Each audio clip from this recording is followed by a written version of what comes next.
আজি আমাৰ কেবিনেটে এই আইনখন কেনেকে প্ৰয়োগ কৰিব লাগে তাৰ ওপৰত যেটো ষ্টেণ্ডাৰ্ড অপাৰেটিভ প্ৰচিডিউৰ হ'ব লাগে তাক আজি কেবিনেটে ইয়াক এটা প্ৰস্তুত কৰে আৰু এই ষ্টেণ্ডাৰ্ড অপাৰেটিং প্ৰচিডিউৰ মতে যদি ডিসিক কোনোবাই জনাই যে মানুহজন বিদেশী বুলি বা বৰ্ডাৰ পুলিচে জনাই যে মানুহজন বিদেশী বুলি বা অন্যান্য সোৰ্সৰ পৰা যদি আমি গম পাওঁ যে মানুহজন বিদেশী বুলি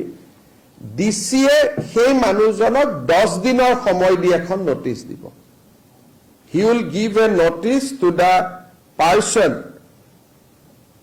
to prove his citizenship within a period of 10 days আৰু 10 দিনৰ ভিতৰত যদি তেওঁ যি নথিপত্ৰ দিয়ে তাত যদি ডিসি সন্তুষ্ট নহয়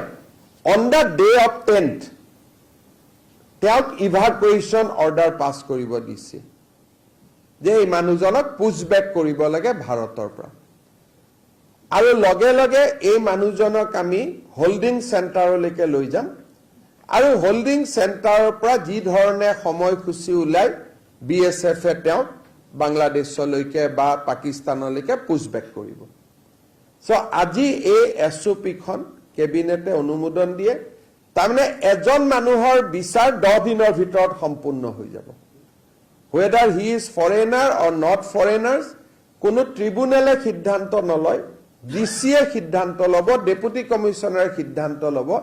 and decision will be taken within 10 days যদি এই মানুহজন